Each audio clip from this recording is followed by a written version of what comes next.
ladies and gentlemen, and movie lovers of all kind, and welcome back to the channel. As always, I am your host, Brett Murphy, and for today's video, it is going to be another Cinema Showdown. And for this showdown, it is going to be Halloween 2018 versus Texas Chainsaw Massacre 2022. So you may be wondering, why am I comparing these two movies in particular? Well, it's because they are basically complete carbon copies of one another. I mean, all you have to do is watch the trailers and you'll see exactly what I'm talking about. Both of them are requels that have decided to wipe away everything else in their timelines except for their originals, and say that these two movies, the 2018 and 2022 sequels, are the one true direct sequels to their originals. Both bring back our legacy leading ladies and say that it is set 40 to 50 years later and they have been waiting to get their revenge. I know, how original, right? And I know I said carbon copies, but one of them came out in 2018 and one of them in 2022.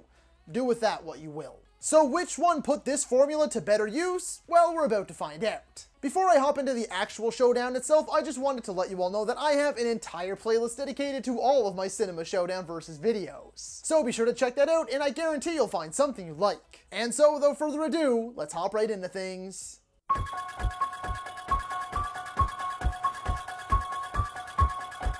Round 1. New characters. When it comes to the new characters of Halloween 2018, it primarily focuses on Laurie Strode's family. Her daughter Karen, played by Judy Greer, and her granddaughter Allison, played by Andi Matichak. Those are the main players, but they are also backed by a supporting cast consisting of Dr. Sartain, Officer Hawkins, Ray, Vicky, Cameron, Dave, and Oscar. Karen and Allison are both fantastic and excellent new additions to the core of the franchise. I mean, one of my favorite moments from the entire movie is when Karen is pretending to be scared and saying she can't do it, and then just switches on beast mode and absolutely pops Michael Myers. As for the others, I like Ray and Officer Hawkins, and I couldn't really care any less for the others, but hey, it's a slasher, so we need bodies for the count.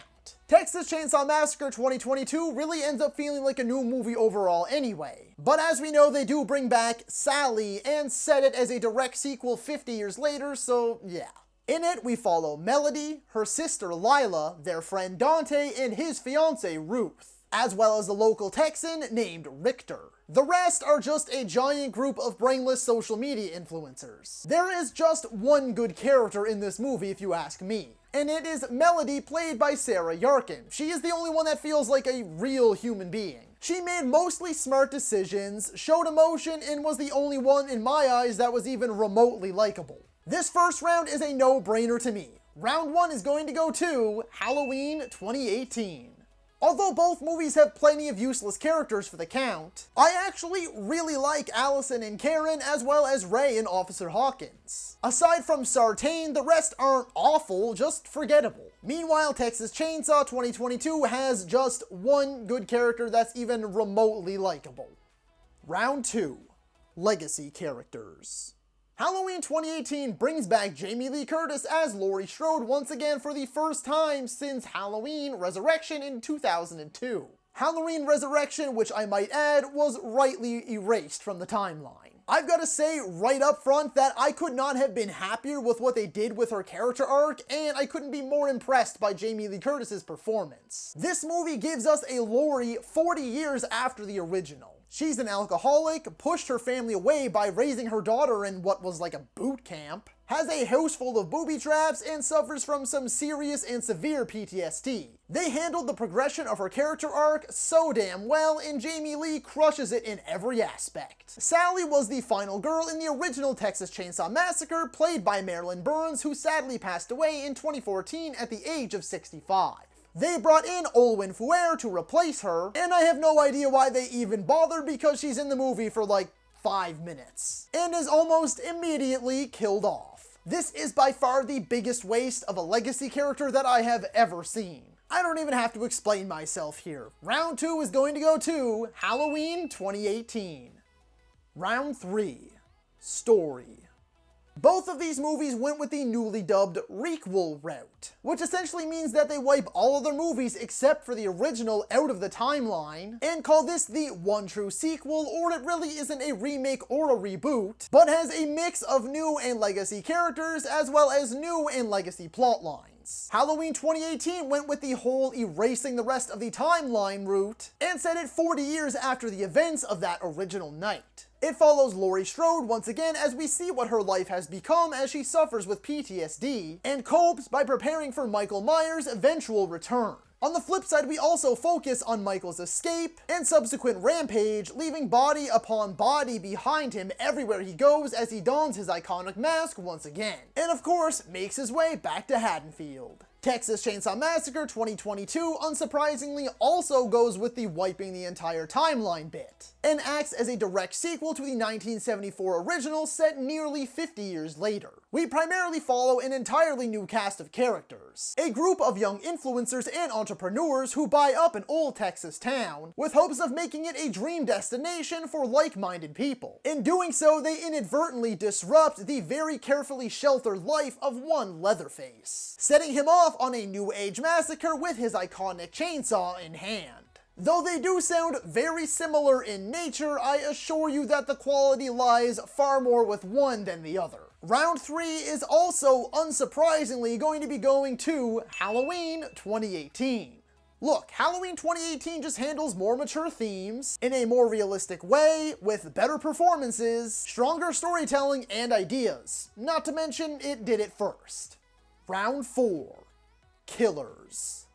Michael Myers returns once again, and is far more brutal and merciless than ever before. Except maybe for Rob Zombie's version, but it's pretty damn close. He escapes from prison and wastes no time at all in kicking off his new killing spree. In my eyes, he is more stoic, terrifying, and ruthless than any previous iteration. He truly feels like the Shape, and not just a guy in a mask. Texas Chainsaw Massacre 2022 gives us a Leatherface that should be, what, like 70-something years old, and it shows. Aside from the mask, made of human flesh, and the chainsaw, this dude isn't even remotely frightening. I get what they were going for, trying to find that balance between showing what his age would actually be and him still being able to massacre a group of people, but it really just didn't work for me. His mask in this one is weak and unmemorable. I will say though that he is still pretty damn violent and relentless, but overall this is one of the more forgettable iterations of the iconic slasher. Yup, yet another round going to Halloween 2018. Final round. Kills.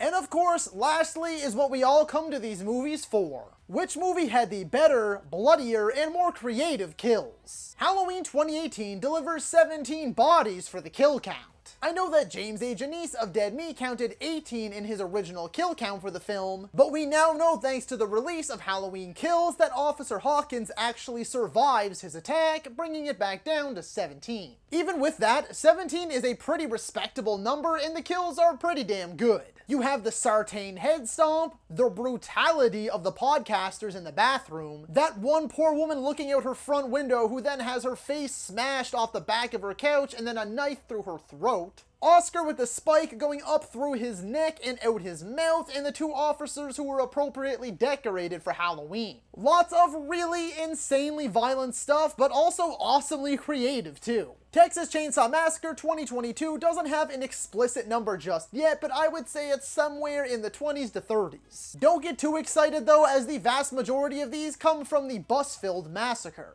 It does at times almost get comedically gory, and there are limbs flying everywhere.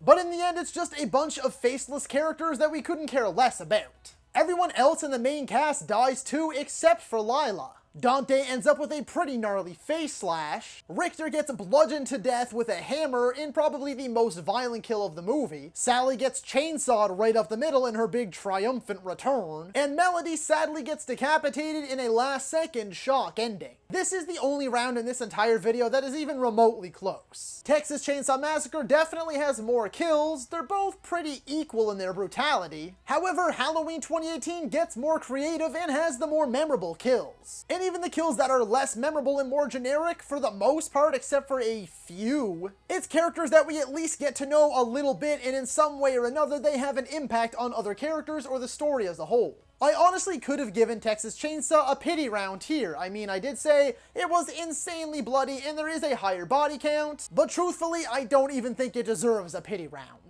Therefore, the fifth and final round and the crown is going to go to Halloween 2018 in a rare clean sweep. So that is all for today's video, folks. Be sure to let me know down in the comments if you agree or disagree with my winner. While you're at it, feel free to let me know who you would have given each round to and who your overall winner was. And don't forget to suggest what Cinema Showdown you'd like to see me cover next. If you enjoyed that video, be sure to hit that thumbs up button. And if you'd like to see more content, consider subscribing to my channel and ringing that little bell icon. That way you can be notified about all of my latest uploads. And as always, stay safe. Thank you so much for watching. And that's a wrap. Hey you, yeah you, if you made it this far, just know I appreciate you, and while you're here, consider hitting that subscribe button.